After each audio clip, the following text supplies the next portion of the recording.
Hello everyone, and welcome to Autocrat, and this is episode 80, the Odyssey, Don't Annoy Poseidon. Just don't, please. So, today I am happy to announce that my co-host is back in the country after a week in chaos. So how are you doing, co-host? Doing pretty well. I miss where I was, but, I'm back. Yep, good. And today, to talk about the Odyssey, we've brought a very, very special guest. She is a master in her field, which is the Odyssey, and she's going to tell us all about this. Please welcome our awesome Jingle-Jangler. It's me! Yes, and she's only partially here due to nepotism. I have been brought back from the dead after the Halloween episode. Yes, you have. Every time they need to talk about the Odyssey, they perform some necromancy, and here I am. Yes. Right, well, start it off. What have you got for us? Well, Book 1. First, we must, of course, invoke the muses, without whom creativity is physically impossible. Don't even try. Why are you looking at me so intensely? I'm gonna try. Alright, do Invoke the it. muses first. No. That's why you haven't published a book yet. I didn't know that was even an aim, but wow, coming out swinging. Okay, so we've invoked them. Let's move We've past invoked that. the muses. Good. So, we begin our story on the remote island of Ogygia with the... How is that? Ogygia? It looks like Ogygia. I don't know. Listeners, it's spelled Ogyggia. My heiress presumptive and sister here is pronouncing it... Ogygia. Yes. Which is like Jingle-Jangler. Yeah. Ogygia. Well, we have a solution for this because we have a listener who sometimes likes to write in to help us with our Greek pronunciation. So please, if you're listening, help us. But anyway, He's on the island of you-know-where. We're on the island of Oi. Odysseus lies there, sad. Oh. Because he is trapped with the goddess Calypso, who has fallen in love with him and refuses to let him leave. Right. Why is he sad then? Yeah, that's what I was thinking. He's stuck on an island. He's trapped! Yes, he's trapped He's on... a goddess! Who actually returns his affections. Oh, but then again, we know from experience that the gods loving you might mean you're about to die very shortly. Well, the reason he is sad is that he does have a wife. That doesn't seem to bother most men throughout Greek mythology. Doing well so far. He's loyal to his Yeah. wife. Looking at you, Agamemnon. Oh, we will be talking about Agamemnon today. Oh. Sorry. Hope we were done with him. He's dead. Yeah, just because someone's dead doesn't mean they won't come up. What do you think I'm doing here? No. Okay. Alright. In his home in Ithaca, a mob of suitors has descended upon his estate and are trying to court his wife, Penelope, in the hopes of taking over his kingdom. Odysseus has a kingdom, by the way. Oh, he does? Yeah, Nice. He's a king. Right. Of Ithaca! I just said it. I think it's in southern Greece, right? Yeah, it's in Greece. I was hoping for something a bit more specific. Brilliant. He's Somewhere. one of the Greeks. What do you think Ithaca is? He is king of somewhere. I mean, it has to, because you can get there by boat in the story, and That's all. Greece. That's all of Greece. If you live in the modern yeah, day. but like the northern bit of Greece it is Mountains, attached I guess. to the main. So anyway, his Either way, you can. It's a place, and you can travel to it. So suitors, Yes, Athena complains to Zeus, right? as one does, Yeah. saying, "Why are you punishing Odysseus? He's awesome. I love that man." Those exact goddess words. will love him. Yeah. Yeah, but it's Athena, so it's probably more platonic love, I don't know. Yeah, so Athena travels to Ithaca to speak with Odysseus' son Telemachus. She assumes the form of Odysseus' old friend Mentis. Right. Don't know why, because Telemachus has never met him, so wouldn't recognise him. She has to actually introduce herself. Yeah. Okay. She predicts that Odysseus is still alive and that he will soon return to Ithaca. She advises Telemachus to call together the suitors and announce their banishment from his father's estate. Right. Sure, Telemachus will have already tried that. But we're trying it again, is the difference. This time a god's told them to do it. Yeah. So does it work? Well, Telemachus gives the suitors notice that he's going to hold an assembly, at which they will be ordered to leave the estate. So he's pre-warning them that he's going to. I was going to say, why It's not like, just guys, tell I'm them going to to leave? make you leave tomorrow. Yeah. Okay. Antinous and Eurymachus, two particularly defiant suitors, tell Telemachus they're not going to leave. Also, who was that person he was talking to, and did that person just turn into a bird? Because we're pretty sure we saw that guy turn into a bird. Ah. There's a lot of birds in this story. Well, that didn't work almost immediately. Yeah, and that's book 1. Right. Ending on a high note. Yeah. It's almost like telling someone, oh, I'm going to tell you to leave tomorrow, is not a good strategy. Especially when they're getting free food and drink in your house. Yeah. You could just, cut off where they're getting the food from. They're gonna leave at some point if you do that. Yeah. But never mind, we go on to book 2. Telemachus goes to the assembly, and he is praised because this is the first assembly that's been held since Odysseus left. Right. If Telemachus is taking over the governing of the kingdom, why doesn't he just inherit the kingdom? Why do we have to go this whole suitor nonsense route? Probably not old enough, I don't know. Vague reasons. Yeah, because plus reasons. So, Telemachus makes a passionate speech about the fact that a bunch of randos have moved into his house, eat all his food, flirt with his mum, and refuse to leave. Yeah, the flirting with his mom is mean. I think it's all mean, to be honest. It's Telemachus's food they're eating. Well, food is food, you can get more, but you can only have one mom. Please note, Autocrat does not condone breaking into someone's house, stealing all their food, and flirting with their mum. Please try other options. Well, don't do the flirting with the mom, but please do break in someone's house to eat food. I'm going to reiterate that Autocrat does not condone breaking and entering. What they really should be doing is going to her father, Icarius, and asking for her hand. Oh yeah, obviously. Obviously. Yeah, don't flirt with my mum, flirt with my granddad instead.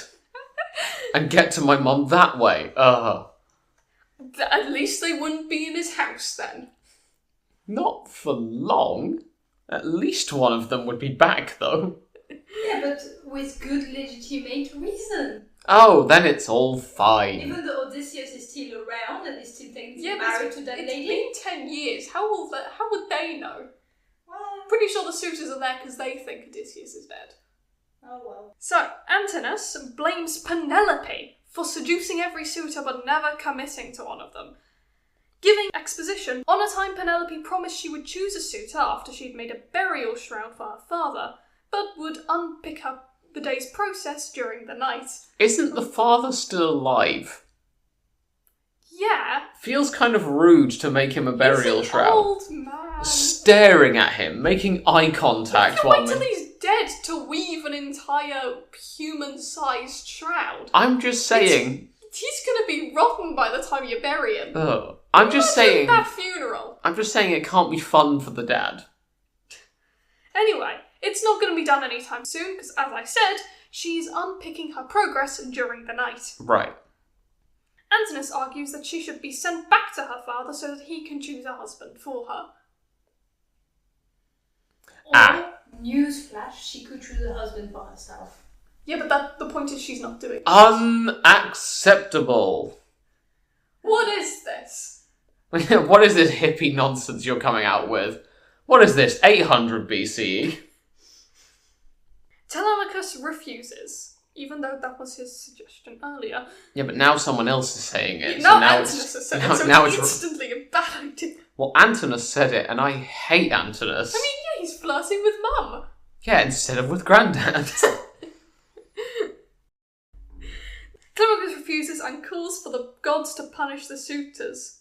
2 eagles appear, locked in epic battle, which is interpreted as a sign that Odysseus will soon return and that the suitors will be massacred if they don't leave. Again, how, and I mean how, are these omens interpreted? It just seems to be random rubbish, mostly involving eagles. The eagles have spoken, Odysseus is still alive! But they've spoken under the dialect. They're probably shrieking at each other. Was it epic, though, or was it just feathers falling from the sky? I mean, some eagles, when they battle, they'll just, lock talons and fall to the ground. They do. It's epic. Alright, I will endeavour to find any sort of reference for this and put it in the description. True. This is the real education you get from these podcasts. Apparently. As a biologist, you should have known that. Yes, I mean... Greek mythology and eagles. A big part of my biology class in sixth form was the interpretation of eagle omens. I only got a C grade in it, though. I wasn't that good. Do they teach you about duck cannibalism? I feel like that's a tangent too far. Yeah, it might be. I need to wait until ducks appear in this story. Athena visits Telemachus disguised as mentor, another friend of Odysseus. Telemachus met this one, I wonder? We couldn't even go with the same friend. No. We just need to point out how many friends Odysseus has. That guy's popular. I think it's more... So we've got 2. Yeah? I think that it's more that Athena has a whole box full of male disguises and wants to use them. She was given them as a secret Santa, and you've got to get through them somehow. True. She visits Telemachus disguised as mentor while he is preparing for a journey to Pylos and Sparta. She encourages him. Telemachus chooses not to tell anyone about the journey, thinking that his departure might upset Penelope, only telling Eurycleia, his wet nurse, who begs him not to go before being told a god is on his side. Okay. So Mum's just gonna go oh, where's my son? This won't bring up any trauma of my husband being missing for 10 years. No, it's probably fine. She's a woman, she'll be fine. Yeah, that's strong. Yeah, she cries all the time anyway. Yeah, she's a woman. She's a woman! Funnily enough, Vincent is being very quiet about this woman thing. Vincent, what's your opinion on women? Autocrat does not condone. Does not condone what? Women. I can't finish that sentence for legal reasons. I can't finish that sentence for legal reasons. In Pylos, Telemachus and Athena come across a ceremony where bulls are being sacrificed to Poseidon. Telemachus approaches Nestor, the city's king. Nestor tells him about an argument between Agamemnon and Menelaus after the fall of Troy, which led to Menelaus and Nestor leaving immediately, while Agamemnon and Odysseus waited a day. We've entered book 3, by the way. Oh, yes. This is book 3, I should have said that. And this is also neatly recapping the end of the Posthomerica when everyone had that hissy fit about how exactly we were supposed to get home. Yeah. Yep. Nestor prays that Athena will show Telemachus the same kindness she showed Odysseus, despite the fact Odysseus is missing. I don't know what he's referring to there. He brings up the suitors and says that he hopes Telemachus will defeat them and be as awesome as Orestes. You've covered Orestes, right? Yes, last episode. Yeah, I don't know which order. Yes, the Oresteia was episode 79, or the first episode of chapter 3. Okay, cool. Plug for episode 79! Anyway. Nestor gives some exposition for all the people who haven't seen the Oresteia, for very interesting historical reasons that I'm probably not allowed to go on a tangent about. Is this essentially like when in TV shows they say, previously on Greek mythology? Well, the Oresteia was a play, and plays typically weren't performed that many times, so many of the people listening to the Odyssey might not have seen the Oresteia. Right. It was much easier to hire a bard to tell a story than get a whole troupe of actors to perform a play that typically only ever gets performed once. So it is very much a previously on Greek mythology. Yeah. Alright, so... A lot more people will have heard the Odyssey than will have seen the Oresteia. Yeah, so, exposition time. Yeah. He retells the story of Orestes and uses Orestes as an example of courage. Right. Basically, you should murder those suitors. Orestes murdered some people when his mum murdered his dad, so, you know, violence. Was one of them his own mum? We don't talk about that. Yeah, but it was fine. Nothing bad ever happened. Nothing bad happened. Mums aren't actually related to you. Ah, yeah, that whole tangent. Yes. Mums aren't related to you? They're just the incubators. Do you not remember Apollo saying that women were just wombs and that fathers were the real parent? Oh boy. Matricide doesn't exist anymore, everyone. He sends his son Pisistratus along with Telemachus to Sparta.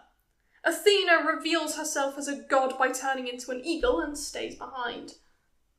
But what does that omen mean? It means, oh, Mentor was an eagle. It turns out the guy with the fake moustache and the massive glasses that kept falling off wasn't a real man. There's a lot of birds in this story. I'm starting to think Athena might just be a bird. Also, true form of bird. Anyway, book 4! Yes. I announced it this time. Good job. Thank you. Telemachus and Pisistratus meet Menelaus and Helen in Sparta. You remember those guys? Vaguely. Yeah. Vaguely. You vaguely remember Helen. Yeah. Helen is vaguely famous. She's done some stuff. She's been places. Yeah, Troy. She willingly started the Trojan War all by herself. Nah. Old history. Yeah. Let's bury the hatchet and the dead Trojans. That's so 10 years ago. They immediately recognise that Telemachus is the son of Odysseus. He looks like his dad, I'm assuming. Yeah. Helen gives some more exposition. We love exposition. We needed more of that. For all the people who couldn't remember the Fall of Troy. Hang on, now in a female voice. Previously on Greek mythology. Focusing on the part Odysseus played in the Iliad. Menelaus then tells the story of how he got home, getting stranded in Egypt and resorting to capturing Proteus, the old man of the sea, who told him the way back to Sparta and the fates of Agamemnon and Odysseus. Wait, so this is actually new content now? Yeah! But this is a new story. This isn't a rehash. I know! It's incredible! Why Egypt? I don't know, and I don't know what the old man of the sea was doing there. Haven't we lost... Fishing. Yes. Haven't we lost loads of books about the Trojan War? Probably. We've lost a lot of books from Greece in general. Yeah. With plays, they were often in 3 parts, and the Oresteia is the only one where we have all 3. So there's presumably a play called Menelaus Goes to Egypt, which is lost. Quite possibly. Oh. That's a shame. I'm sure its name was Menelaus Goes to Egypt. Yes, we'll fill in what happened. He went to Egypt, saw the pyramids, high-fived a mummy, it was great. And kidnapped the old man of the sea.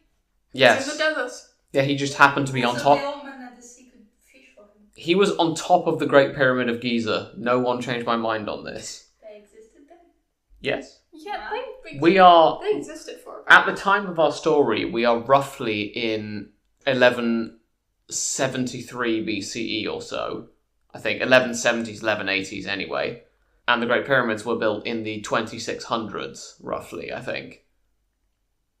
Cool. So yes, they would have existed. And I don't know if the Old Man of the Sea would have been fishing on top of them. The Egyptian sources don't record that. Anyway. Back with the suitors, they learn about Telemachus' journey and decide we should kill him. Right? That will warn you favour with his mum. How many beers had they had before this seemed like a good idea? I don't know, but Telemachus was paying for all of them, so I don't know what they were complaining about. Yeah. This is overheard by the herald Medon, who tells Penelope. Right. Penelope is not happy. She's lost her husband, she doesn't want to lose her son. But she is soothed when Athena sends a fake copy of her sister, Iphtime, to comfort her. Alright. Athena loves dressing up this episode. Yeah, this is more of a projection, I think. I don't think she actually... No, she rummaged around in the chest. Went, I've got a female she just has a wig. She completely changes her appearance, she just puts a wig on. Oh, yes. Blonde hair, and she's got black hair very obviously poking out from under Oh, it. she's still a bird. Oh. Just Yes. a bird in a wig. That's canon now. Anyway. Book 5. All the gods, except Poseidon, gather on Mount Olympus to discuss Odysseus' fate. Right. Athena makes a speech in support of the hero and encourages Zeus to intervene. Okay. Hermes, messenger of the gods, is sent to Calypso's island to tell her that Odysseus must be allowed to leave so that he can return home. Calypso also makes a speech. It's oddly feminist for the time. Right. She goes on this big tangent about how the male gods are allowed to sleep with whoever they like, but if a female god sleeps with a man, he will get smited by Zeus and stuff like that. I think the issue that Zeus would have is less with the sleeping with a human, it's the keeping them there for 7 years bit. I mean, yeah, I think she's saying it happened multiple times, not just, oh, I wasn't allowed to sleep with one man. Maybe. We know the Greeks did have some double standards. Yeah. Which is very clear with Odysseus and Penelope's loyalty to each other. Okay. Well, that's for later. That is for later. And in the end, she does what Zeus wants, because he is the boss, and she helps Odysseus make a raft so that he can leave. And then they sleep together. Okay. Yeah. You can go back to your wife. That's, You get to go back, but let's sleep together first, and now you get to go back. Bye! What was that last bit? Oh, you get to go back. No. Odysseus is the only one left of the people that he led at Troy. Right. His crew and all the other boats were destroyed during his journeys. Okay. Calypso watches sadly as her love sails away. Odysseus spots Scheria, the island of the Phoenicians, his next destination appointed by the gods. Right. Poseidon creates a storm, Oh, and Odysseus nearly gets dragged under the sea. I'm going to go on a limb here and say Poseidon doesn't like him very much. Yeah, I'm not sure what Poseidon's deal is.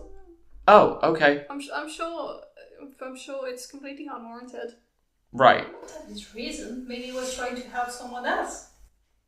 He just thought Odysseus needed a little shower. Okay. Yeah, the goddess Ino appears and comes to his rescue, giving him a veil that keeps him safe after a ship is wrecked.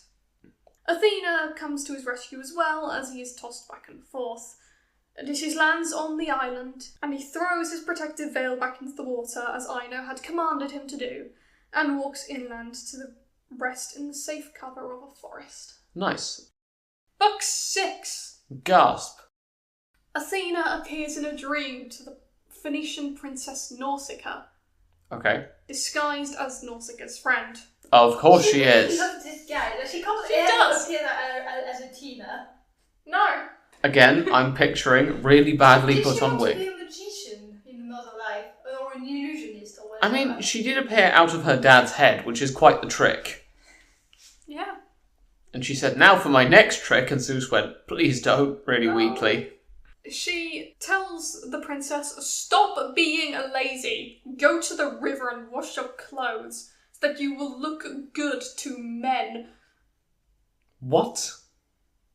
She's a princess. She must get married. And to That's- be married, you must have clean clothes, so that the men will like you. Yeah, you must look good and beautiful and presentable, because else men won't look at you. That's the most random bit from Athena I've heard so far. The quote is something like, how did your mother bring up a lazy girl as you? It's like, this is a Nausicaa's friend! Well, Not anymore. Either Nausicaa must be thinking, wow, she's acting really out of character, or their friendship is just like this. or she thinks, well, this is clearly a nightmare, not a nice dream, so this is clearly fake. Well, it is clearly quite convincing, because the next morning Nausicaa goes to the river. And while she and her handmaidens are naked, playing ball as their clothes dry on the ground, Odysseus... What do you mean? What? What are you confused You about? say that like it's a normal sentence. What, did you not play in the water? I'm imagining these are fully adult women, given that we're talking about marriage. You must live a sad, lonely life Vincent, to not play in Vincent. water. To play ball specifically Yeah, naked while your clothes are It's drying. ancient Greece. Okay. That's so awesome. They're probably like teenagers. Yeah. I would love to play balls naked in the river. Okay. You recommend the Nausicaa treatment of exercise. Anyway. Odysseus wakes up in the forest and encounters them. He is also naked. Why? He must have lost his clothes in the storm. They must have gotten all wet. I'm thinking he didn't. I just think he didn't need to be naked. There's no reason why he should be naked. There's many reasons why he could be naked. Odysseus. Yeah, she's a teenager. He's a grown man. He's a fully grown man with a fully grown son. Yeah, well, only just fully grown. Oh, good. That makes it all fine then. I say only just fully grown. He's like 20. Yeah. He pleads for their help in not revealing his identity. You'll notice this becomes a bit of a pattern for him. Okay. Does he reveal his identity, or is they're just a random man from their perspective shouting, "Don't reveal who I am"? Nausicaa leaves him alone to wash the dirt from his body.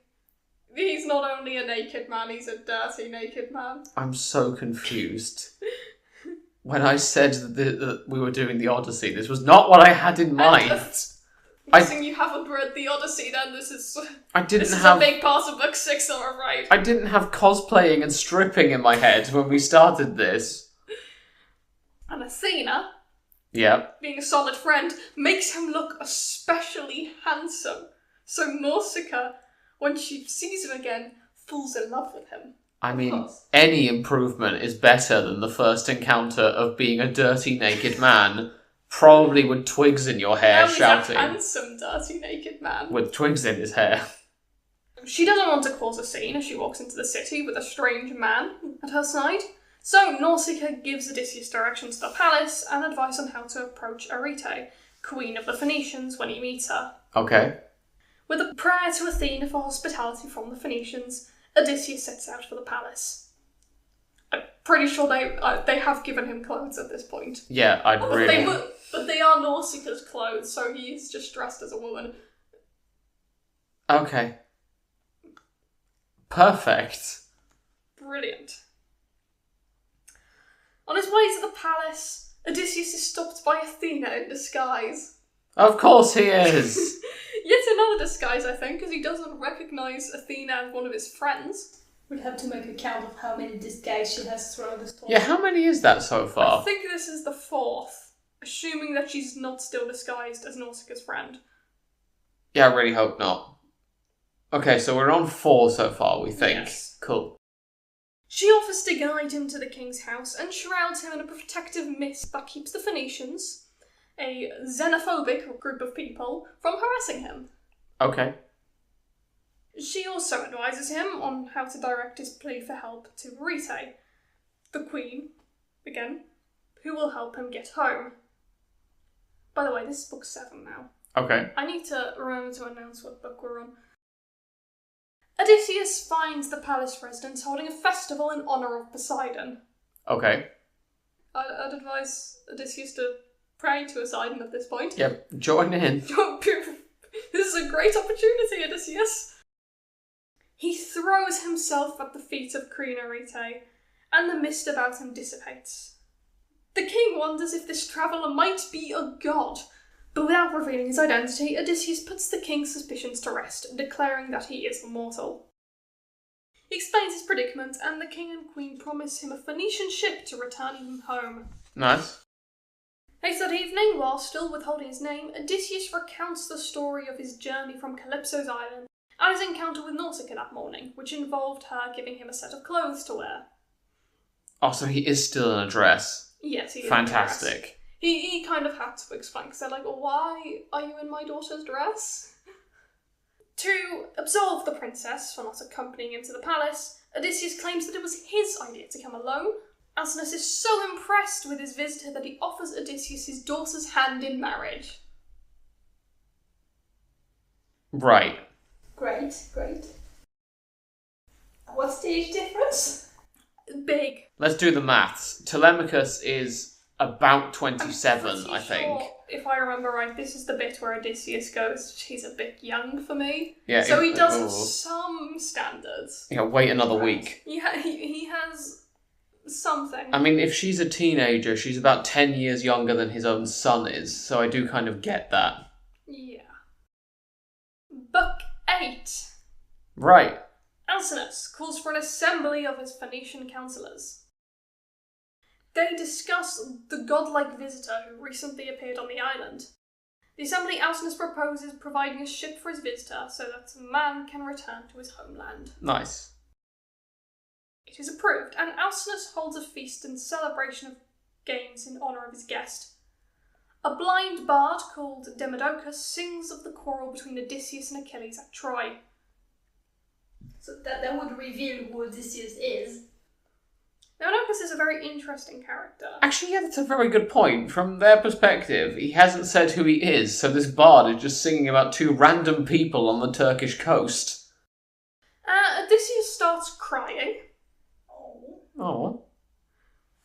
And the king notices and ends the feast so that the games can begin. It ends the feast. This man's crying. Everyone stop eating. I have just started my soup. So I now just- everyone's crying. I just put my food down. No, put the pork down. Just Snatching dessert from people's hands and throwing it against the wall. Just sit down. No! Stop now, it's time for running. The bard Demodocus is quite interesting. Homer seems to absolutely love him. Right. So there is... Some people believe he might be a self-insert, because Homer himself would have been a bard. Okay. So some people believe Homer might have been blind. Right, because Demodocus is blind. Yes. Okay, so we're about to leave the land of the... I don't even know how you say that. Phoenicians. Isn't it Phaeacians? It Isn't might be. In Okay. which case I've been saying it wrong the whole time, so no, it isn't. It's now definitely the Phoenicians. It'll be Phaeacian. Yeah. Phaeacian. So Yeah, it'll just... be Phaeacians. Everyone imagine my sister saying it perfectly the whole time. We can go back and edit it, it's fine. Edit every single time. Yes. I will definitely do that so that you don't look like a fool. Thank you. I will definitely change it. That's so nice of you to do that for You're her. so welcome. Maybe we can just edit this bit out where we admit that I'm saying it wrong. I will absolutely do that. Anyway, what's next? So the games. It's the standard lineup. Boxing, wrestling, racing, and throwing a discus. So this guy gets told, put your brownie down, it's time to punch somebody or get punched. That's so cool. This is an awful meal. Let's reenact this. Do I get... Ow! I didn't even get a brownie to get taken away from me. That would... This is how Odysseus felt on that island. Odysseus is at one point asked to participate. One of the younger athletes, Euryalus, then insults him, which goes his pride to action. I mean, we did spend the entire Iliad and Posthomerica just insulting Odysseus and calling him a failure, so this tracks. Odysseus easily wins the discus toss, and then challenges the Phaeacian athletes to any other form of competition they choose. There's so many possibilities there. Chess. Discussion becomes heated, but Alcinous is able to defuse the situation. Demodocus performs again, this time a light song about a tryst between Ares and Aphrodite. Nice. And during this song about a tryst, are his abs rippling and is he really tall and everyone loves him? Says Homer. That's what's happening. That's always what's happening. Yeah, okay. Demodocus is so humble, he never brings it up. Yeah. Afterward, Alcinous and each of the young Phaeacian men, including Euryalus, give Odysseus gifts to take with him on his journey home. Okay. This does make sense in Greek context, I will say, Right. because he is their guest, so they must have good xenia. Okay. They're giving him stuff. Yeah, that's what you do with guests. Nice. Free stuff. At dinner that night, Odysseus asks Demodocus to sing of the Trojan horse and the sack of Troy. But as he listens to the accomplished minstrel, he's very accomplished. Talented. And handsome. As he listens to the bard, he again breaks down. Oh no, everyone has to stop eating again. The soup flying against the wall. These people are getting very annoyed. As soon as he said, "Can you sing about the Trojan War?" they just started eating faster. Yeah, exactly. King Alcinous again notices and stops the music. There we go. We've had to stop again. Well, it doesn't say they've stopped dinner this time. Yeah. Everyone's still very hungry. But they definitely did. It would lead to war if he... He tells Odysseus to please tell him who he is, where he came from, and where he is going. And finally, someone questioning that random guy who just showed up. And keeps crying every time stuff about Odysseus gets mentioned. The I random wonder. guy who shows up in your child's clothing.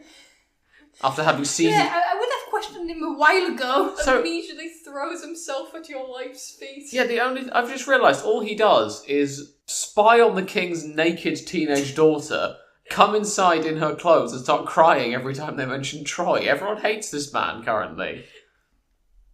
I mean, he also threw Odysseus very well. He did. Alright, everything's forgiven. Yeah, more disappointing is they stopped the music. Demodocus' wonderful song and voice and face. It's fine, he went off to be a hero somewhere. So, with that brings us to the end of Book 8, which means we are a third of the way through the Odyssey. So at this point, it is time for everyone to have a quick break, and we will see you in a moment.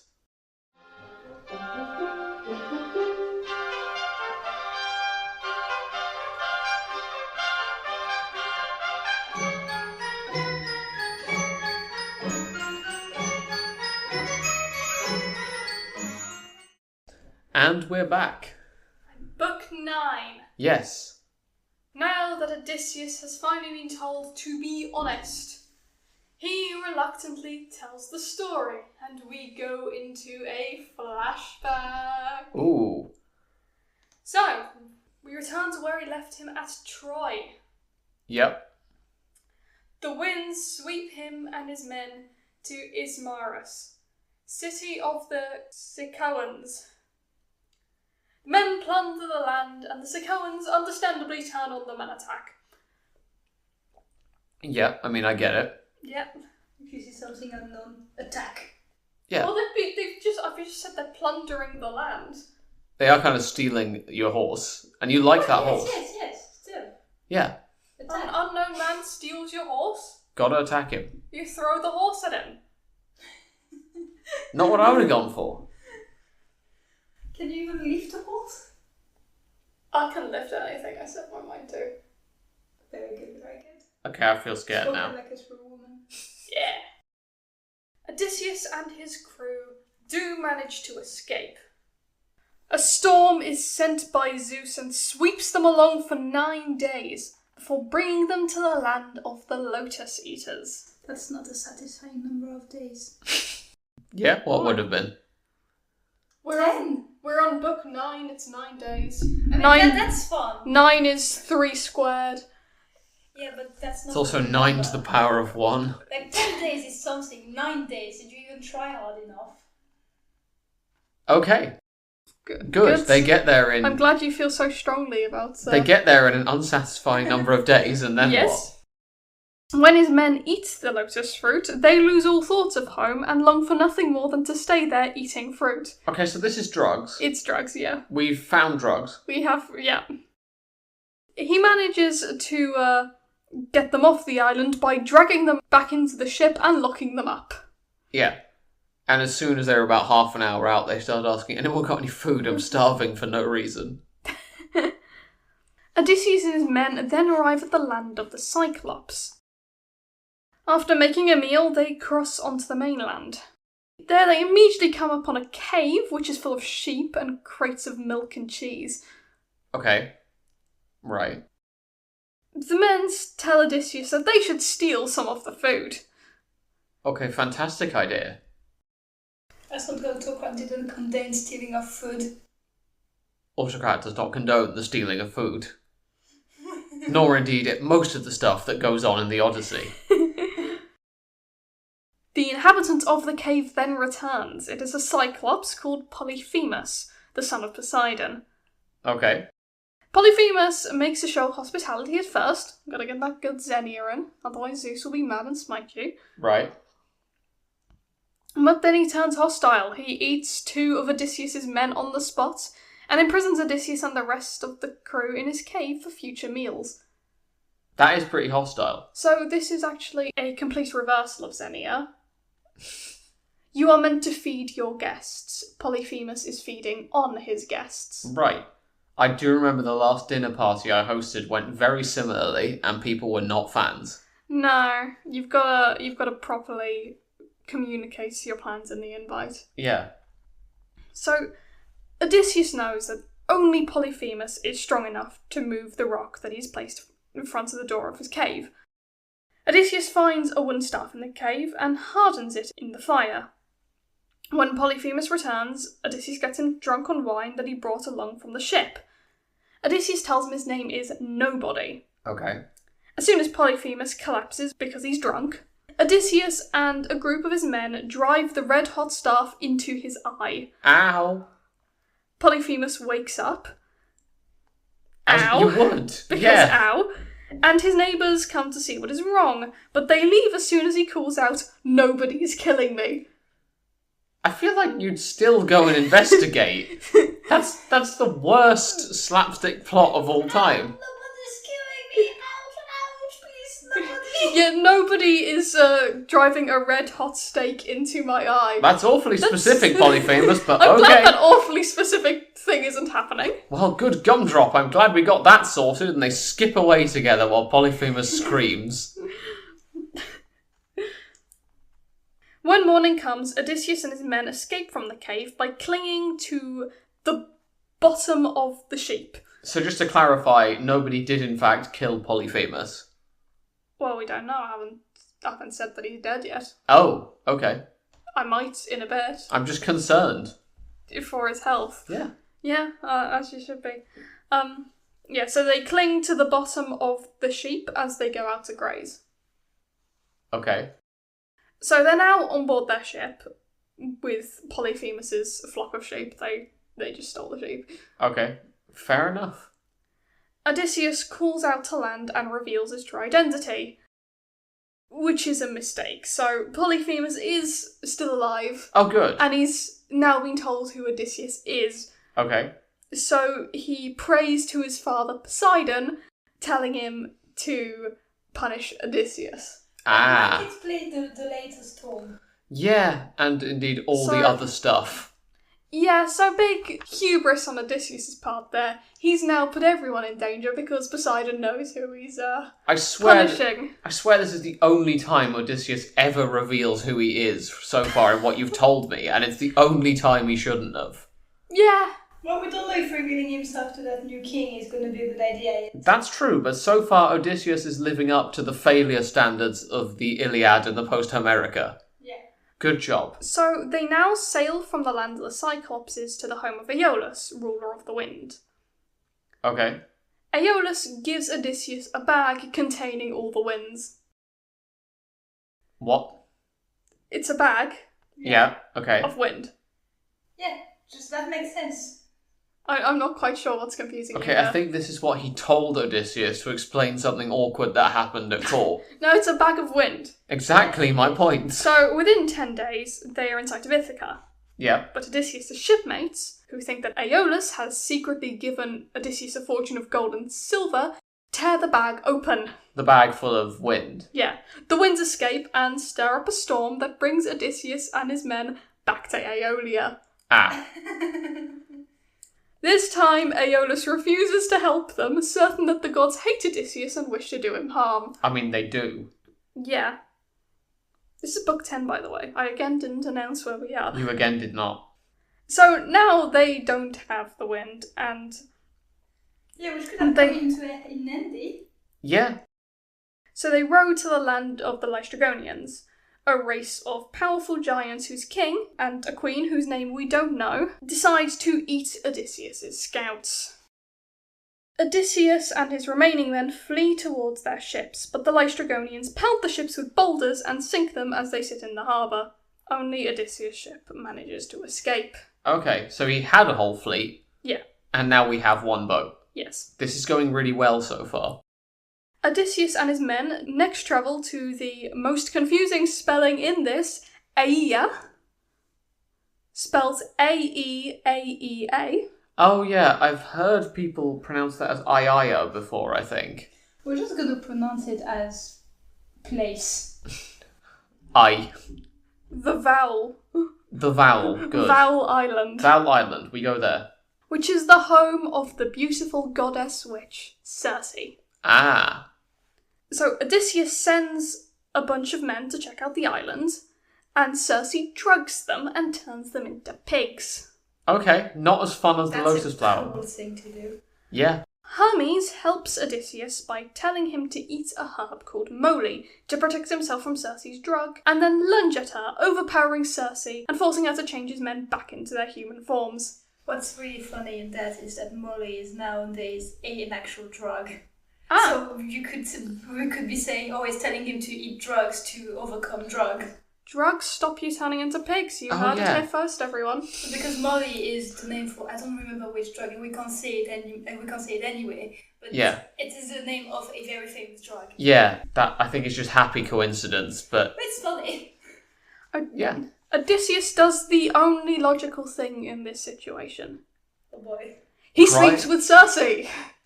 That's so logical. What else do you do? When in doubt, sleep with a woman. Yeah. Did he go to the Achilles school of problem solving? When in doubt, sleep with a woman. Okay. So, he and his men live with her for a year. Okay. Okay, cool. His entire thing is that he wants to get back to his wife, but he willingly lives with Circe for a year. They got distracted. His men persuade him to continue the voyage, eventually. And Odysseus asks Circe for the way back to Ithaca, and she replies that he must sail to Hades, the realm of the dead, to speak with the spirit of Tiresias, a blind prophet who will tell him how to get home. Right. Another powerful blind person. Another insert. Also, Quite possibly. he's just effectively broken up with Circe, and she told him to go to the underworld. Are we sure that she can be trusted on this front? Yeah. Just I go wouldn't to trust that. just go to Hades. It'll be fine. It'll be fine. So, Book 11. Yeah. Odysseus travels to the river of Ocean in the land of the Cimmerians. There he performs sacrifices, as Circe had instructed him to do, to attract the souls of the dead. The first to appear is Elpenor, a crewman who broke his neck falling from Circe's roof. Right. This is a big plot twist, because Odysseus hadn't realised Elpenor was dead. Such a good friend. He tells Odysseus to please return to Circe's island and give his body a proper burial, because in Greek mythology, if you don't have a proper burial, you can't go to the underworld. So we left Circe's island, Vowel Island, Yes. with a rotting crew member Yeah. just in the harbour, let's say, and Odysseus goes, oh, wonder who that is. Well, off we go. Yeah, bye! And also now, he's just probably saying, no, we just came from there. That's the thing. We can't go back there. We came from there. That's not how journeys work. Well, clearly it is, because we did that with Aeolus's island earlier. Yeah, He turns to the crew member who said that, glares at him and said, that wasn't intentional, John. Odysseus then speaks with the Theban prophet Tiresias, who reveals that Poseidon is punishing the Achaeans for blinding his son Polyphemus. I think we could have figured that out from all the sea and storm-based problems that have happened. Here's the thing. The Odyssey is a long poem, Yep. and it would have been performed orally. This wasn't written down immediately. It was quite late that it was written down. Like we did with Cassandra, I'm going to say that Tiresias wheels out a blackboard, points at Poseidon, points at Polyphemus with son of Poseidon written next to it, and then a big angry emoji. Do you get it now? No, I'm not seeing it. Because this would have been performed, and it's very long, they probably would have only performed one book at a time. So there's always a chance someone might have missed a book, so they often have to go back and remind the audience of things that happened in earlier books, just in case you don't know. Sorry, I'll do my thing again. Previously on The Odyssey. Exactly. He's telling Odysseus, basically for the audience's benefit. He foretells Odysseus' fate, that he will return home, reclaim his wife and palace from the suitors, and then make another trip to a distant land to appease Poseidon. He warns Odysseus, and this is very important, to not touch the sun god Helios's cows when he reaches the land of Phoenicia. Okay.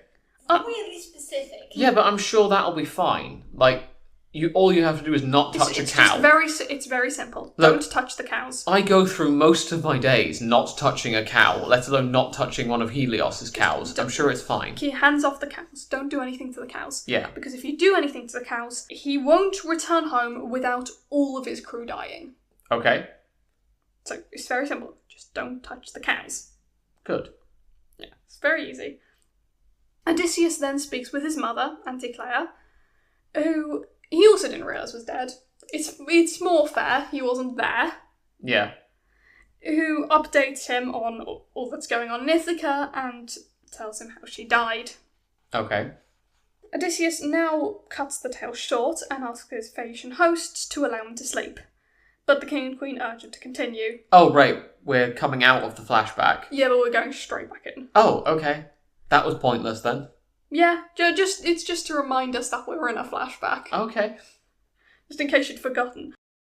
So we're back in the underworld. He meets Agamemnon, who tells him about how he was murdered by his wife Clytemnestra. We're recounting the Odyssey again. Yep.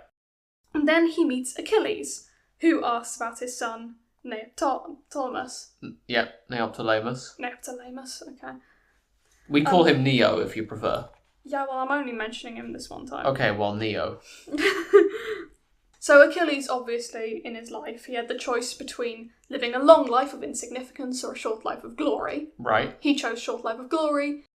Achilles now is like, yeah, so that was a bad idea. Okay.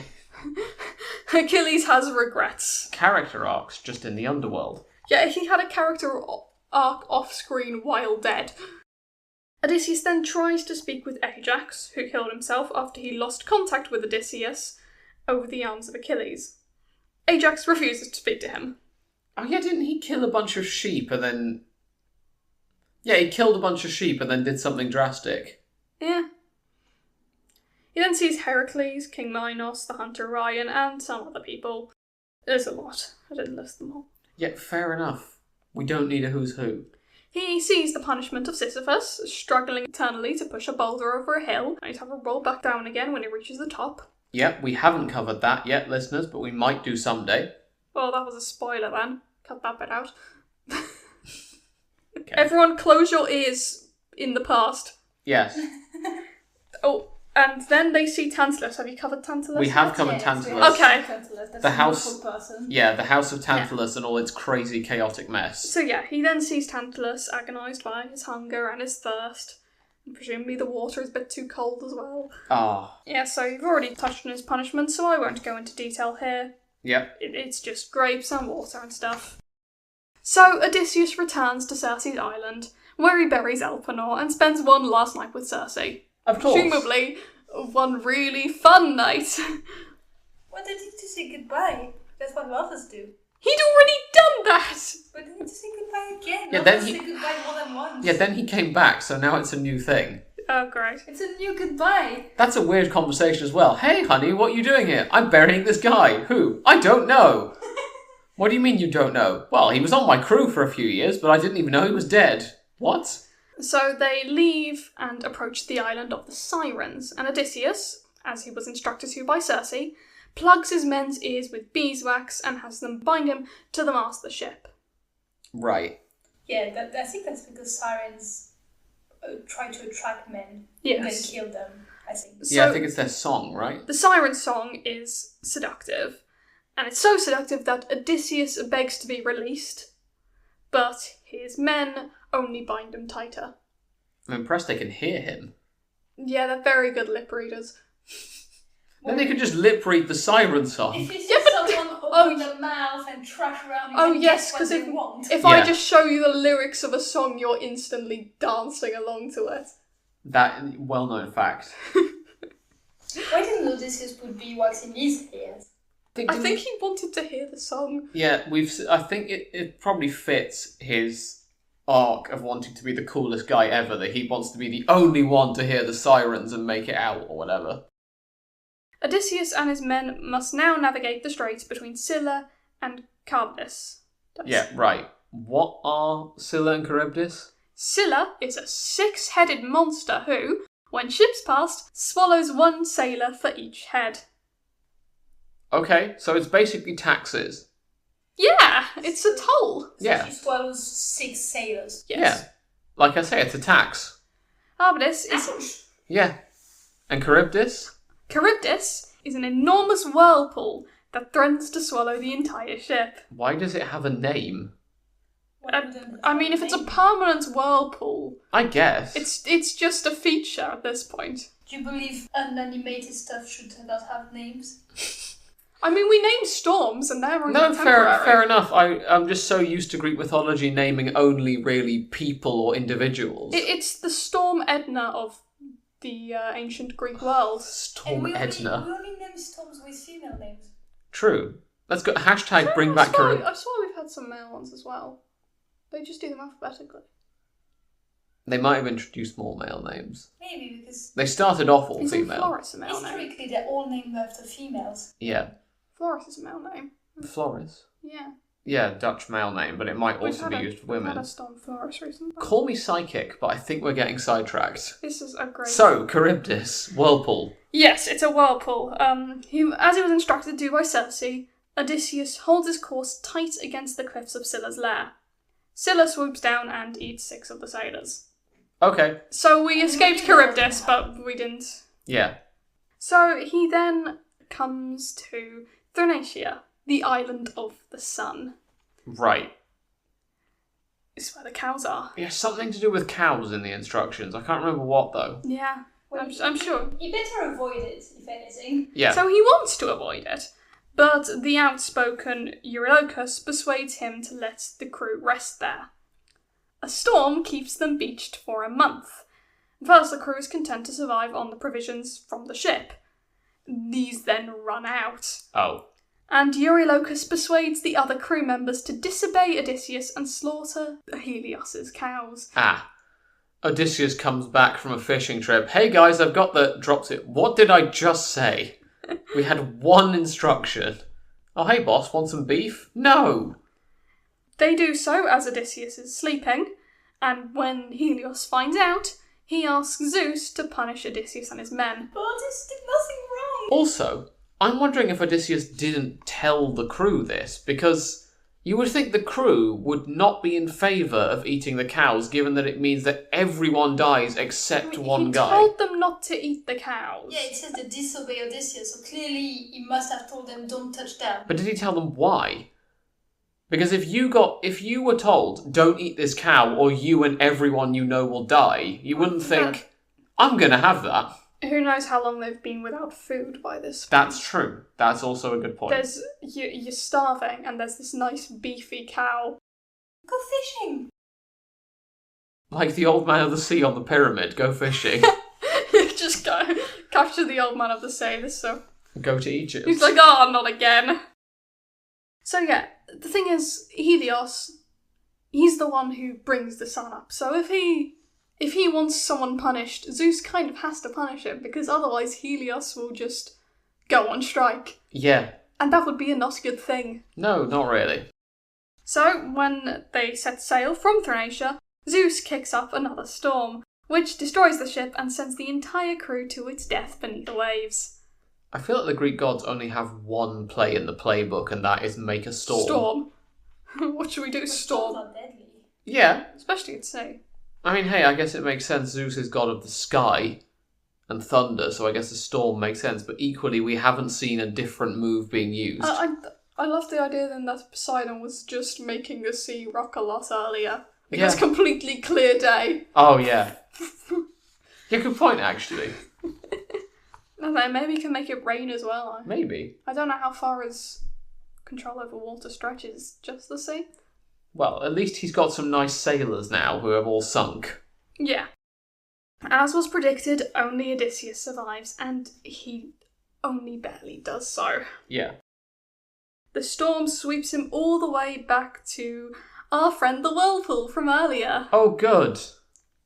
which he narrowly escapes for the second time.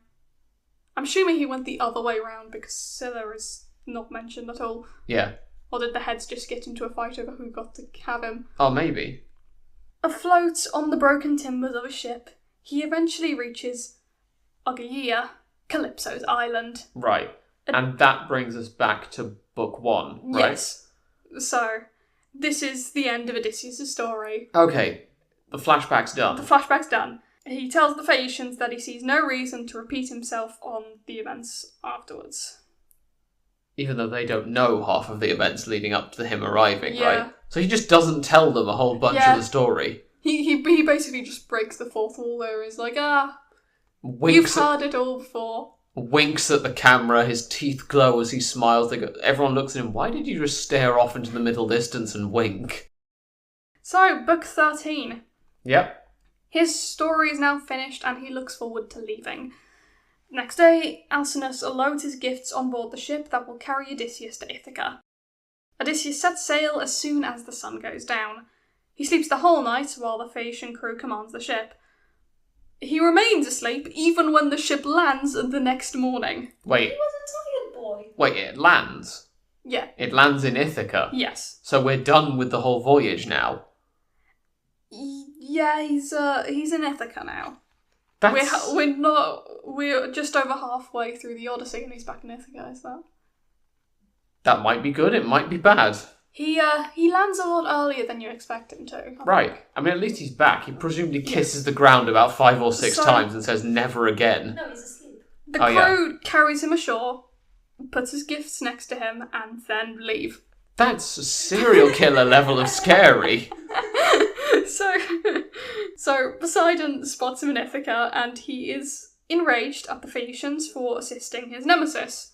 He complains to Zeus, who allows him to punish them. Man, Zeus's inbox is full right now. Zeus is kind of acting on both sides, I feel. He opens his emails, it's just a reply to the subject line Odysseus from Poseidon going, yeah, can you do it again, please? So, Zeus agreed to let Athena help Odysseus, he agreed to let Poseidon punish Odysseus. Zeus is unbiased. He just agrees to everything, it feels like. We saw in the Iliad that Zeus doesn't care much about the other gods' opinions, so now he's just going, I'm being annoying. He just wants to be left alone. I mean, definitely. It's 5 o'clock on a Friday and he gets another message about Odysseus. Not him it's again. Like, this guy. Oh. I could have just left him at Calypso's island. It would be so much easier. Should have killed him at Troy. So, just as the ship is pulling into the harbour at the Phoenician island, the prophecy mentioned at the end of Book 8 is fulfilled. I didn't mention it though. Okay. But there was a prophecy. There was. Good. The ship suddenly turns to stone and sinks to the bottom of the sea. The onlookers ashore immediately recognise that the prophecy has come to pass and resolve to abandon their custom of helping wayward travellers. I feel like this would have had way more of an impact had we mentioned the prophecy. Yeah, I should have probably mentioned the prophecy. But then I would have had to spend time mentioning the prophecy. That's true. And to be honest, it's only important for 2 seconds. Also, the 2 moves in this story are storm and sinking the ship. Yeah. We've expanded this is the most creative sinking of a ship, though. Yeah, we've expanded our repertoire. Yeah. Back in Ithaca, Odysseus wakes up to find a country he doesn't recognise. Athena has shrouded it in mist to conceal its true form while she plans his next move. That's awful. Yeah. First he curses the Phaeacians, whom he thinks have duped him and left him on some unknown land. But Athena, disguised as a shepherd, meets him and tells him that he is indeed in Ithaca. Then why... Another disguise, but also then why hide it in mist if we're going to tell him it's Ithaca? She wanted to use another disguise. That's the only reason that we did this. This is disguise 5, is it? Yeah. Yes. And Odysseus, pulling his usual trick, conceals his identity from her until she reveals hers. I mean, fair. Athena is delighted by Odysseus' trick, kindred spirits, and announces that it is time for Odysseus to use his wits to punish the suitors. She tells him to hide in the hut of his swineherd, Eumaeus. She informs him that Telemachus has gone in search of news of him and gives him the appearance of an old man so that no one will recognise him. She's now giving disguise to other people. Yep. Here, wear this fake beard. Book 14. Nice. Odysseus meets Eumaeus outside his hut. Eumaeus invites him inside but does not recognise him.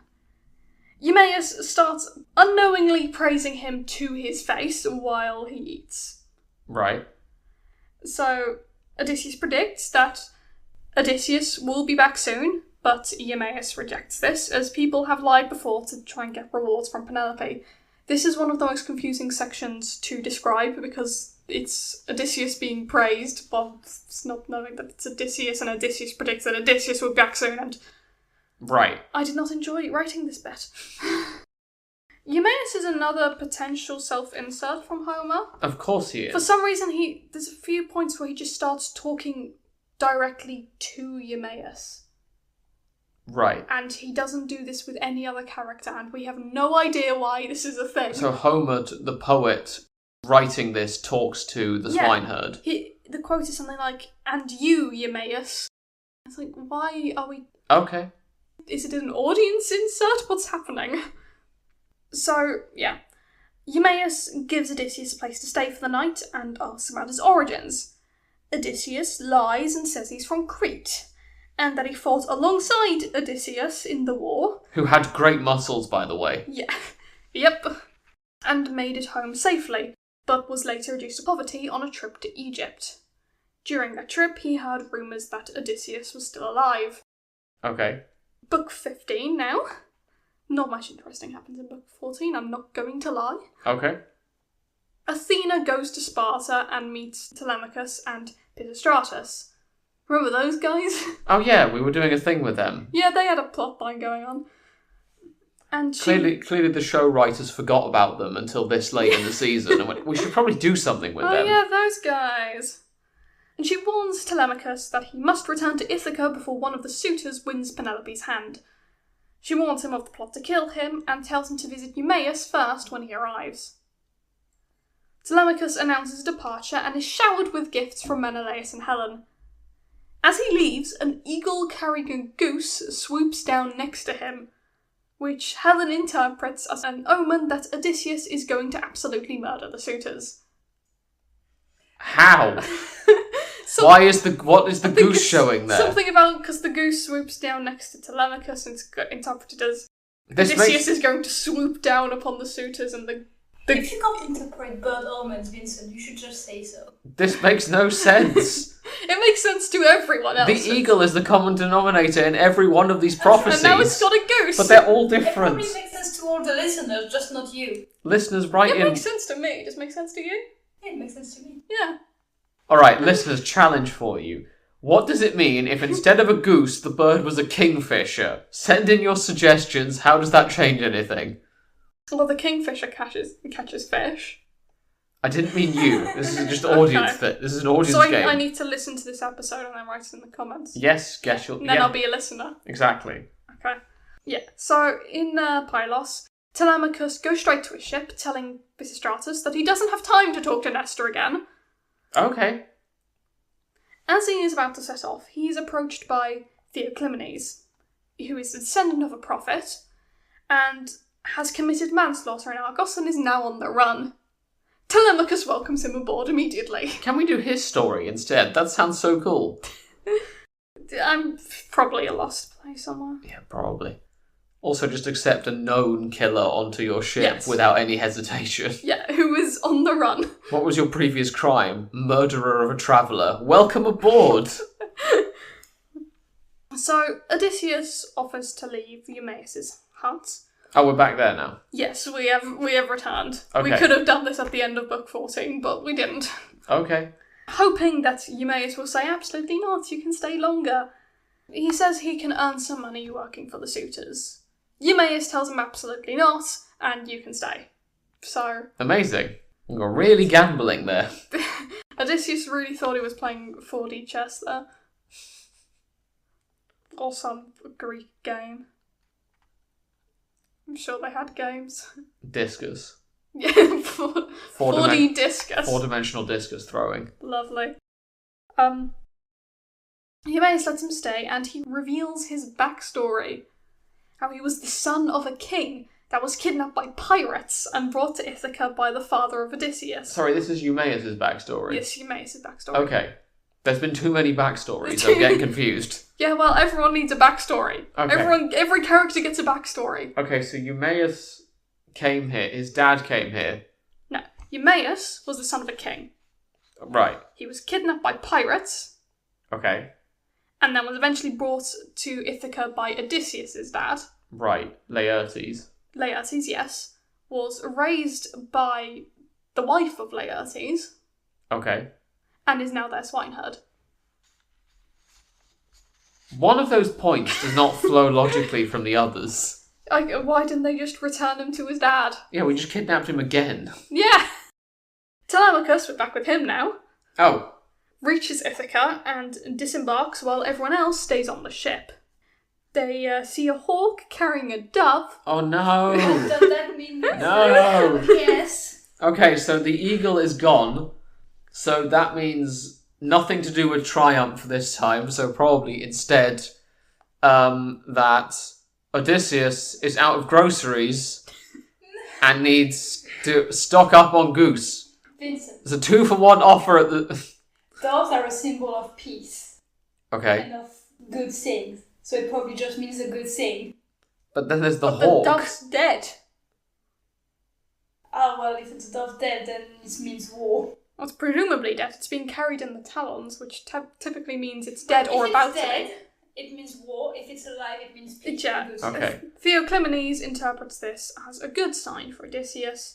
So the dove is alive. He's about to absolutely massacre those suitors. This makes no sense. It makes perfect sense. The dove is peace, and the peace is about to end. Because Odysseus is going to massacre the suitors. I'm so done And with it's a hawk this time because Athena ran out of eagles. I'm so done with bird-based omens. I told you before, there are a lot of birds in this. Ah. Half the story is just birds. Birds and naked men. Okay, so book 16. Yep. Telemachus reaches Eumaeus' hut, and he finds the swineherd talking with a stranger, who is Odysseus in disguise. Yep. So, Eumaeus recounts Odysseus' story and suggests that the stranger stay with Telemachus at the palace. Eumaeus then goes to the palace alone to tell Penelope that her son has returned. Athena appears to Odysseus and removes his old man disguise. Give me that fake beard back, I need So it. he is now she wants to use it, yeah. Telemachus can now see him. It's been 10 years. Telemachus has to then be told it's Odysseus. Well, yeah. It's like a grand reveal. It's like, sorry, I still don't know who you are. Hasn't it been more than 10 years? Well, it's been 10 years and a bit. He was a baby when he left for the Trojan War. Yeah, it's been a while. I think we worked out it was like 27 years or something. I'm not surprised he has no idea who this man is. Yeah, so there's this grand reveal where Athena lifts the disguise and then he still has to tell him who he is. Athena was really hoping for a grand reveal and went there. And surprise! All the other gods were standing around like, I'm not sure why you thought that would work, Athena. Yeah, Telemachus just stares blankly and goes, amazing, this guy is not the guy I've met, but is a different guy. But yeah, Wow. when he is told, Telemachus instantly believes it's his dad. Why wouldn't he? Well, yeah, no one ever lies in Greek mythology. Yeah! Odysseus hasn't lied about his identity once. He would never. So Telemachus and Odysseus formulate a plan to defeat the suitors. Okay. They agree for Odysseus to remain in disguise. So he's back in disguise. Yeah, Athena, can I have the beard back, please? Because he can't reveal himself to his wife. No, obviously not. Penelope finds out that the suitors are still planning to kill Telemachus and very loudly confronts Antinous in the palace. It's probably not so much finds out as literally walks past a room where they're all shouting about it really loudly. They've got a big whiteboard up, or corkboard, with this is how we're going to do it. Oh no, definitely a corkboard with like bits of string connected together and pictures of Telemachus and a picture of a dagger. Your little diagram of where people's vital organs are. List of vital organs. And so that was book 16. Yep, so we are now 2/3 of the way through the Odyssey. It's getting interesting, but that is time for our second break, so we will see you again in a moment.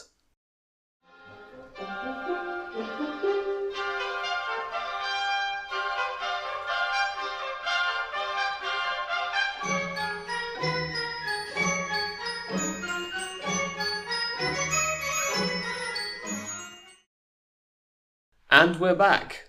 After making a cake. Yes, in our case. That isn't obligatory, I should confirm. It is obligatory. Oh, it If is? you haven't made a Make cake, if you haven't Oh. made a cake yet, pause this and go do it. And send Or us listen to this while you're doing it. a piece. Yes. Send us a picture and we'll rate it. Yeah. No. If it contains nuts, you get a 0. So, Okay. it's our anniversary special. When the channel is so many years old. Rate cakes. Yes. Yeah, send us picture now, we'll rate them in 10 years. Yeah. Perfect. On that note... Book 17. Yes. Telemachus leaves Odysseus at Eumaeus' hut and heads to his palace, where he receives a tearful welcome from Penelope and Eurycleia. Okay. Eurycleia is the nurse, if you remember. Oh, yes, I'd forgotten. The wet nurse. Face, yeah. Yeah. In the palace hall, he meets Theoclymenes and Piraeus, who is a member of his crew from earlier, who he left Theoclymenes with. Right, okay. He tells Piraeus not to bring his gifts from Menelaus to the palace. He fears that the suitors will steal them if they kill him. Okay. He's got his priorities straight. Yeah. They may kill me, and then they'll also take my presents. Not my pen. No. Telemachus tells Penelope what little news he received of Odysseus in Pylos and Sparta, but he doesn't reveal that he has seen Odysseus with his own eyes in Eumaeus' hut. Lovely. Yeah, don't tell the wife of your dad that you've seen that your dad is at least well. Also known as your mum. Yeah, don't tell your mom that your dad's fine. Yeah. I feel like Penelope doesn't get treated very well. There's an earlier chapter where she starts crying when a bard sings about Odysseus, and Telemachus tells her to shut up, basically. Okay. He's like, oh, other people have died, mother. Who cares about your grief? Justice for Penelope. Yeah.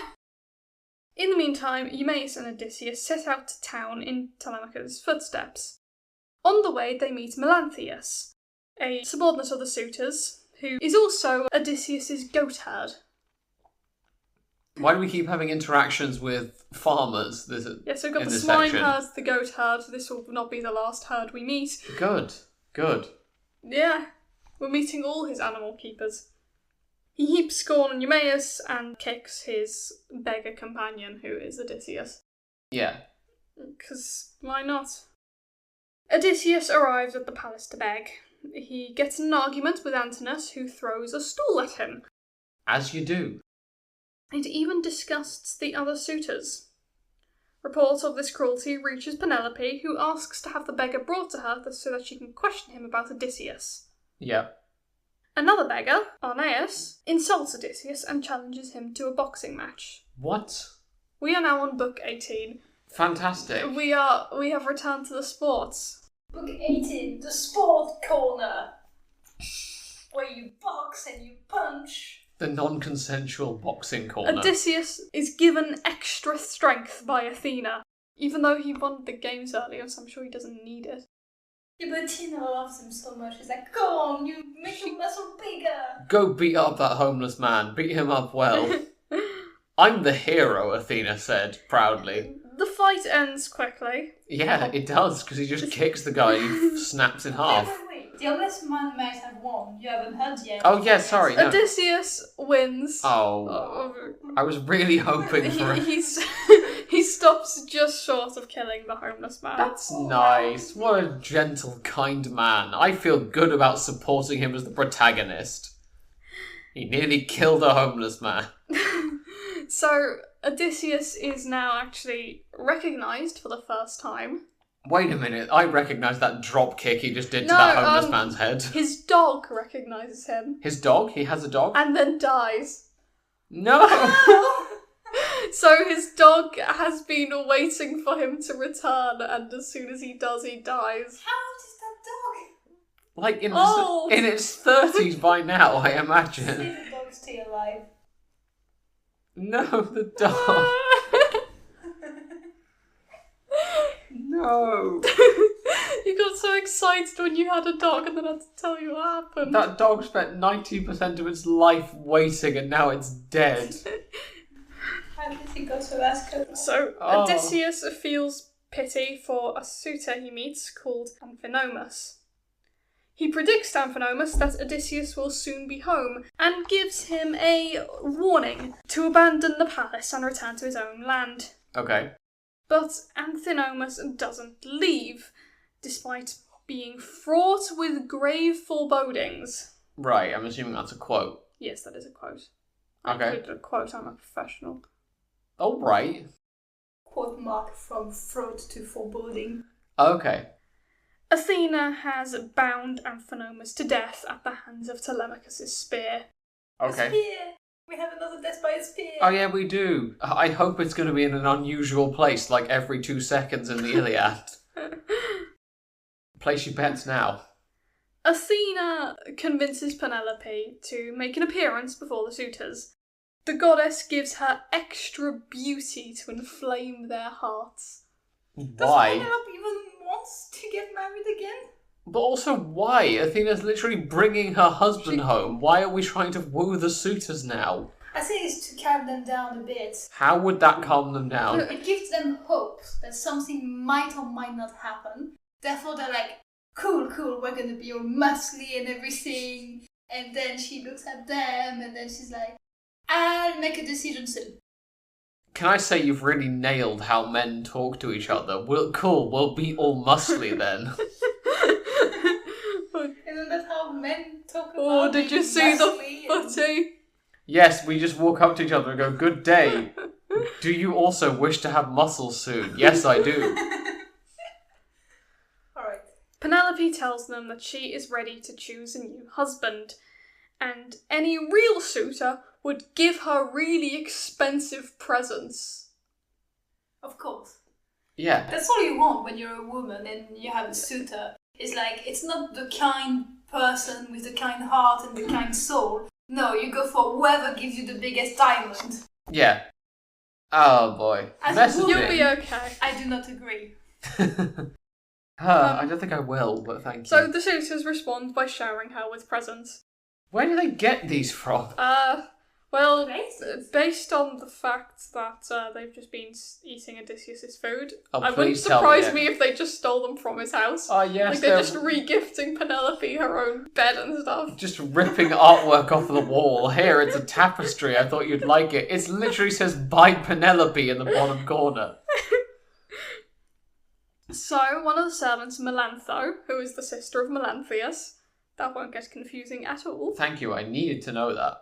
insults Odysseus as an inferior being and a drunk. Okay. He scares them off with threats. Eurymachus also insults him. Okay. When Odysseus responds with insults of his own, Eurymachus throws a stool at him but misses, Why is hitting a servant instead. everyone's go-to fighting move pick up a stool and throw it? So far, it has worked 0 times, but someday it will work. Book 19. Yep.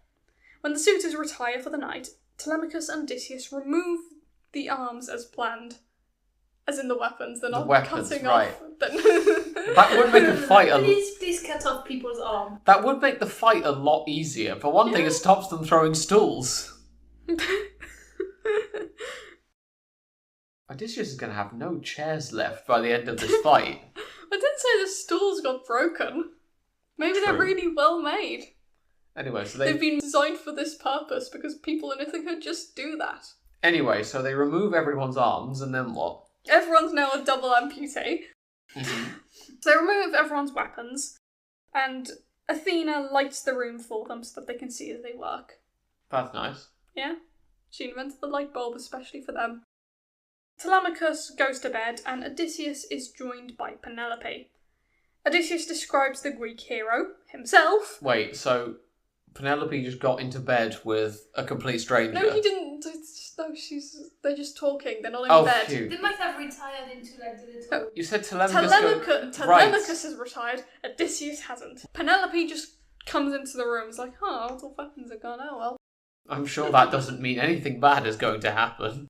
Odysseus describes the Greek hero, himself, capturing each detail so perfectly that it reduces Penelope to tears. Telemachus then shows up out of nowhere and tells her to shut up again. I just made that bit up, but Okay. That would have been funny if that happened. I was really hoping that was true. Just tell the corridor, No, shut up, Mum. He tells her Odysseus will return within the month. Okay. The fake Odysseus does, not Telemachus. Yeah. Telemachus Telemachus is in bed. Telemachus You've is sleeping. You've He's thrown probably dreaming. He's there probably with- sucking his thumb and everything. He's there with his teddy bear. You've thrown me off now with the random fake abuse you Okay, threw would into you- this. Tells the story of how he met Odysseus and eventually came to Ithaca, and tells her Odysseus is about to return. Penelope offers the beggar a bed to sleep in. Reluctantly, he allows Eurycleia to wash his feet. She immediately recognises a scar that Odysseus received when he went boar hunting with his grandfather, Autolycus. Eurycleia is calmed down and promises to keep his secret. Yes, I'm guessing she probably went crazy for a bit, being like, Odysseus, you're back! Who is this handsome Odysseus you speak of, Eurycleia? I mean, random person, who I don't know the name of. But really, do you like my new muscles? Like the suitor said, we'll be all muscly now.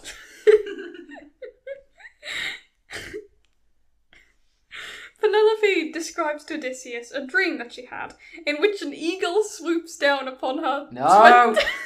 Not having it. Didn't happen. Which an eagle swoops down upon her 20 pet geese and kills them all. Does she have 20 pet geese, or is this... Presumably. Is this one of those dreams where she's now a goose farmer and had a really unfortunate run-in with an eagle? Do they have a goose herd? Is the real question. I don't know. It then perches on her roof and, in a human voice, says that he is her husband who has just put her lovers to death. I wonder what I mean, this one is a bit easier to understand. Oh boy, I wonder what this dream means. Penelope declares that she has no idea what this dream means. She's a bit silly. Silly goose. I mean, it's ancient... very good. Thank you. I mean, it's ancient Greece, so this dream could mean go and get some milk or whatever.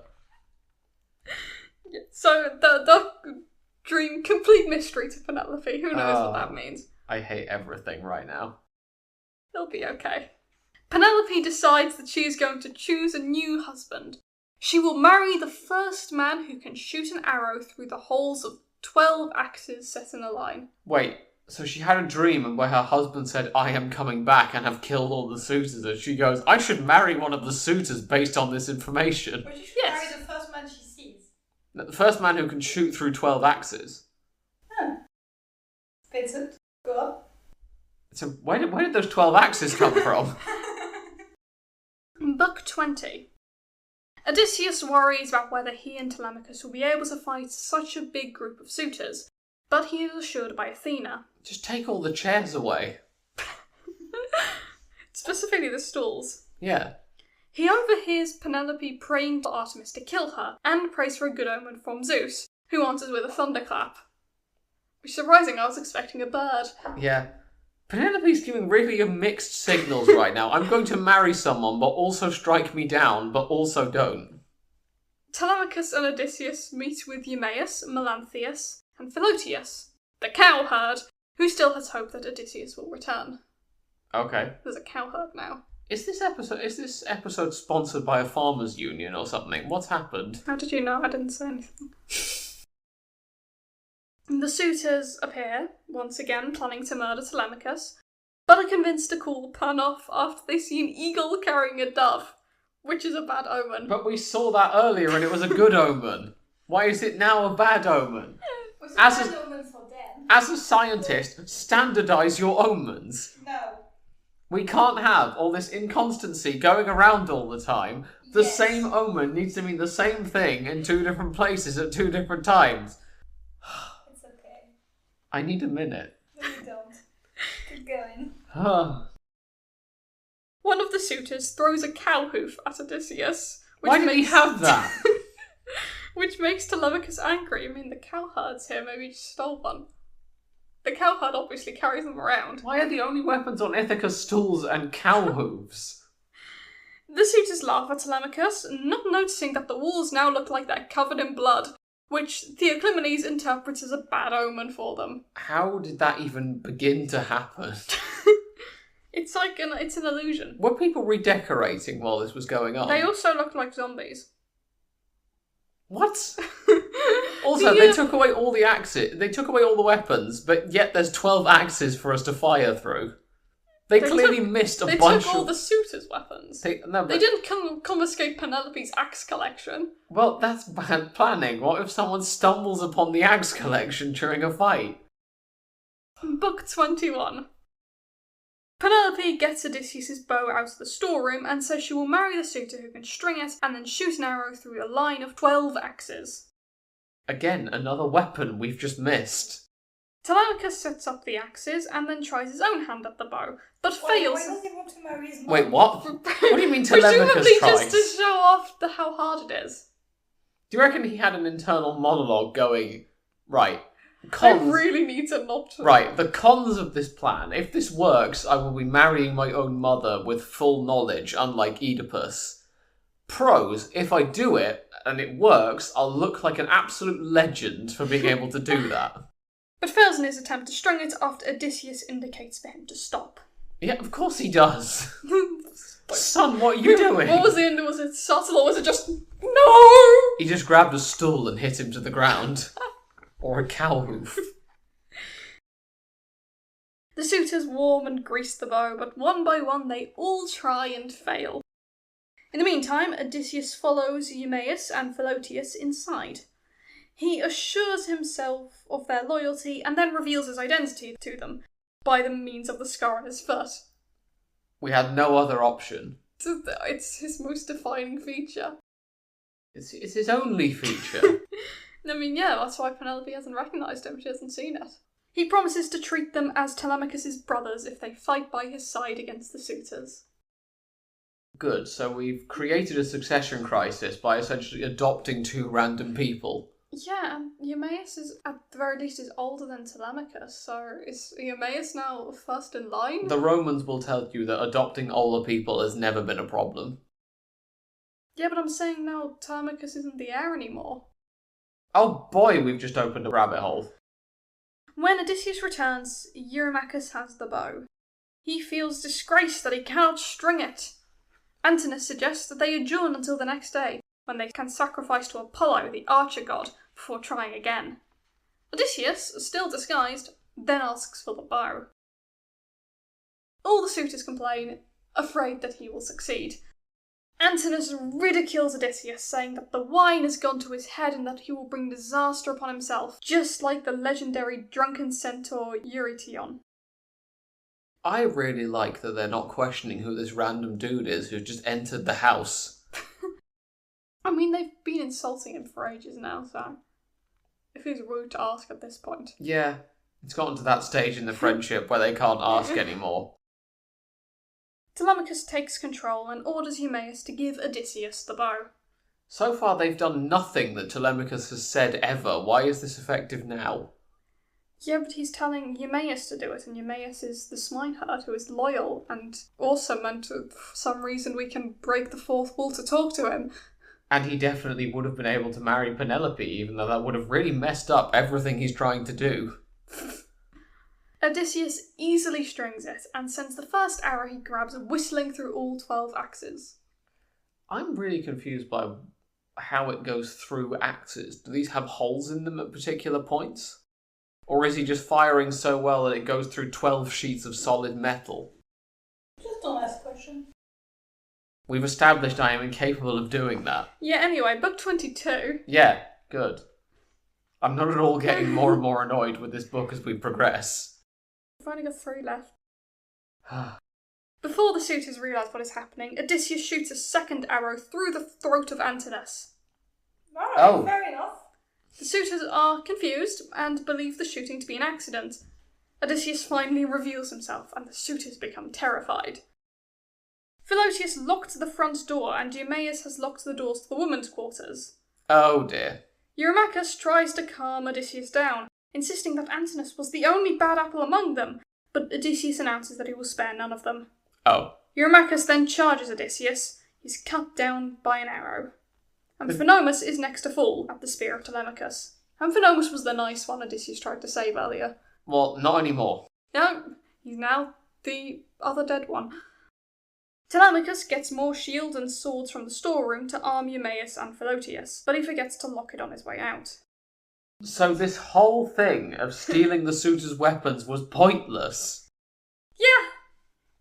Like I said, don't just take their weapons, hide any sharp If things. there was a bird there, Telemachus would have not forgotten. Bring herons to a sword fight. Melanthius reaches the storeroom and he gets out fresh arms for the suitors. He isn't so lucky on his second trip to the storeroom, however, As Eumaeus and Philotius find him there, tie him up, and lock him in. Why didn't we just kill him? That's funnier. Is this a cartoon now? A full battle rages in the palace hall. Athena appears disguised as Mentor and encourages Odysseus, but doesn't participate immediately. Wait, is that 6 disguises now, or technically... No, this is one we've seen before. Right, so is it technically still 5, because we saw Mentor earlier? Yeah, this is disguise number 2 again. Oh. I'm thinking she didn't have time to grab a fresh one on the way out, because she saw a battle was happening, so just grabbed whatever she could find. Why is your hair on back to front? No, it isn't. Awkwardly, it was the friend of Nausicaa again. Oh, yeah. Wait, didn't I... How are you here? Don't worry about it. I've never actually met you before. Imagine that awkward moment where she accidentally disguised herself as one of the suitors. She doesn't participate immediately, preferring to instead test Odysseus' strength. Odysseus and his men kill several suitors while receiving only superficial wounds themselves. Right. Finally, Athena joins the battle, which then ends very quickly. It would do. Yeah, it would. Odysseus spares only the bard Phemius and the herald Medon, unwilling participants in the suitors' shenanigans. The priest Leodus begs unsuccessfully for mercy. Oh, good. Yay! Why is the body count higher than the entire Iliad? And it's in his house. Yeah, there is now real blood on the walls. Lovely. Book 23. Eurycleia goes upstairs to call Penelope, who has slept through the entire fight. How? Well, some people can sleep through anything. An axe probably landed in the wall, like above her head. Someone came in begging for mercy, was dragged out again with the sound of screaming. Penelope doesn't believe anything that Eurycleia says, and she remains in disbelief even when she comes downstairs and sees her husband with her own eyes. Telemachus is upset at her for not greeting Odysseus more lovingly after his long absence. Are they trapped in an abusive mother-son relationship? I feel like there is something going on there. Is Telemachus maybe the worst? Yes.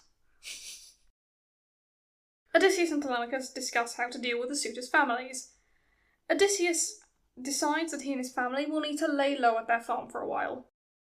In the meantime, a bard strikes up a happy song so that no passers-by will suspect what has taken place in the palace. Sir, there's blood leaking out of the palace onto the streets. No, sing a happy tune. Penelope remains wary, afraid that a god is playing a trick on her. She orders Eurycleia to move her bridal bed, and Odysseus suddenly flares up at her that their bed is immovable, explaining how it is built from the trunk of an olive tree around which the house had been constructed. That's so specific. Yeah, but in any case, the bed doesn't move. Upon hearing this, she knows that this man is her husband. Oh, there's a reason we did that. Yeah, probably details only you and me would know. Like, if there's an Odysseus and a fake Odysseus, how do you shoot a fake one? Can you move the bed? Yes, fake. Odysseus gives his wife a brief account of his wanderings. He also tells her about the trip he must make to fulfill the prophecy of Tiresias in Book 11. Right. Next day, he leaves with Telemachus for Laertes' orchard. This is the bit where the Odyssey becomes a bit, it's a bit of a widely debated bit. Right. It is believed that Homer didn't write from this point onward. Okay. We don't know who did write it, though. But I've seen it described as an inferior poet, so... Oh, that bodes so well for the end of this. Not enough birds. Penelope is told not to leave her room or receive any visitors. Athena cloaks Odysseus and Telemachus in darkness so that no one will see them as they walk through town. Okay. Should at this point out, all the servants that were working for the suitors have been killed. Lovely. They were all kind of hung on a tree together. Oh. One lovely big noose and stuff. Oh. This man's awful. Yeah! I hate him. So, book 24. Yes. The last book of this big book. Yeah. Abrupt scene change. Okay, I'm starting to see why this might have been described as an inferior writer. Hermes leads the souls of the suitors to the underworld, where they make bat noises. Bat noises? They're described as sounding like bats. They are crying like bats. Echolocation? What? Did someone find the unfinished book and then was drunk and went like, oh yes, Miss. No. People think them and there's bat noises, even though bats don't make noise. No. The thing is, the book shouldn't be unfinished technically, because people reckon where Homer stopped was when Odysseus and Penelope reunite. So that was an ending. They just made a second Someone one. wrote a fan fiction of I've it. got a theory. I've Right. got a theory. Adding to what you were saying. Yeah. There is a suggestion made by other podcasts that the Historia Augusta was written by a group of drunk men in a pub. I feel like the same goes for the last book of the Odyssey. There's just a drunk bat ecologist going, no, there's bat noises. What? But Steve, that doesn't make sense. You can't hear bat noises. No, there's bat noises. All right, fine, there's bat noises. They then come across Achilles and Agamemnon, Of course they do. our old friends. I hate both of them. And they are currently arguing about whose death was cooler. I mean, Who do tell. Who had a more awesome death? Well, What do you think? Wait, let's do a vote. Achilles. Achilles got shot by Apollo himself. Right? And Agamemnon. Agamemnon got killed in a bath by his wife After he with was an axe. told she was going to kill him and chose not to listen. Yeah. I vote for Achilles. Achilles is clearly the cooler one. Yeah, that is... I mean, Of course, Well, Agamemnon. who do you vote for? We haven't heard you. I vote for Achilles as well, because being killed by the literal god of archery strikes me as a more heavy metal way to go out than being stabbed in a bath. But what do they think? Oh, Achilles and Agamemnon, they're then interrupted because they notice the suitors. And I'm like, oh, why is there such a huge group of men who have died? Has another war broken out? And the suitors blame Penelope. What? She slept through the whole thing. How is it her fault? Well, it is her fault, and It's always the woman's fault. I- Have you not learned anything? and Agamemnon whines some more about Clytemnestra. They're literally doing the women bit from every sitcom. Odysseus visits Laertes, whose grief has made him age just awfully. Right. He's old. He's old now. So this is Odysseus' dad. Yes. So Odysseus pretends to be someone else What? He always does. until his dad literally starts crying. Oh. Like the lying liar he is. He's awful. I don't like him. So they eat lunch together and are joined by Dolius. Wait, hang on, what? What was that tone change? Did Homer somehow die and left very vague notes on how he wanted to end this story? No. And someone just changed everything? This story Again. would have existed before Homer. Again, flash cut to the pub. The men are hungry now. They're ordering crisps and go, they should have lunch. Yes, brilliant idea. Someone stole his book before it got published, Yep. and then they added stuff to it. It got published and not checked out, and this was what the final version published was. Yes. And Homer was like, for goodness sake. The publisher gets the draft. Half of it is written in crayon, the other half in pen on a napkin with clear alcohol stains on it. Yeah, so they are joined by Dolius, the father of Melanthius and Melantho. Ah, yes. The brother and sister. Yes, The- I the definitely tra- remember them. The traitorous servants from earlier. Right. The parents of the suitors then learn what happened to their children and are encouraged by Eupithes, the father Antinous, to get revenge, despite the elder prophet Halitherses saying it was what the suitors deserved. Because, yeah, that will absolutely calm down the parents. Yeah. Just say It's Helen. okay, your son deserved to die horribly. The parents form an army and march to the house of Laertes. Right. The army arrives, but only Eupithes is killed before Athena scares all the other attackers away. Right. And that was the Odyssey. What was any of that? I mean, the last bit is space crazy. I'm not surprised people think it's by a different writer. It does. It does sound like it's not the same person writing. It's like a completely different story. That was such a hard cut as well. I definitely think it got to closing time at the pub, and everyone went, "Oh, let's just go home." Look! Euthyphus is dead. Athena scares him off. It's fine. Look, we'll go to my house for drinks. Do you reckon she'd turn into a bird to do it? No, a bat. Wait, they misread the original. They didn't read bird. They read bat. No, there's bats there. Are you sure? That says bird. No, bat. There was bats carrying other bats. Look, it's obvious. B-I-R-D. Bat. And they go, oh, okay, good, and start writing. Well, that was crazy. Yeah. So, that brings us to the end of today's episode. I think I need therapy. I definitely need to get birds off my mind.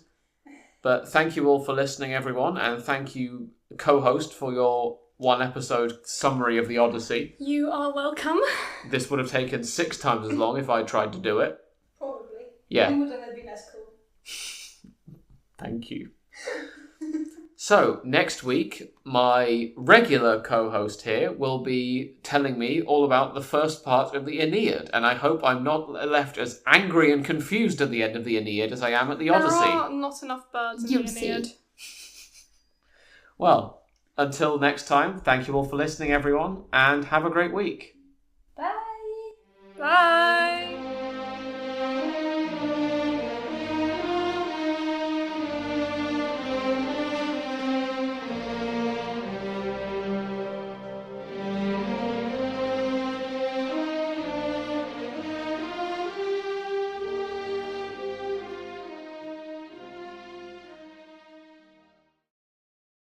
Isn't there some epilogue to all of this where they get turned into gods or something, or is that a different story entirely? I don't think there's an epilogue. I think there's another partially lost work or something. I'll have to explore more, but this was already insane enough in itself. Yeah, I mean, Heracles turned into a god, that was a thing. That was a thing. That was quite a big thing, though. I don't think that was hidden. Eros and Psyche, she turned into a god. I'm just listing people who turn into gods now. Yeah, let me just look this up. This is going to go in the end, in the bloopers anyway. Guy who turns into a god. No. Play where Odysseus turns into a god. Let's find my good friend Wikipedia. There we go, the epic cycle. Contents. There we go, the telegony. It is a thing. Does he turn into a god? No, he does become immortal. I will have to come back to the telegony at some point then, because that... I knew it was a thing. Anyway,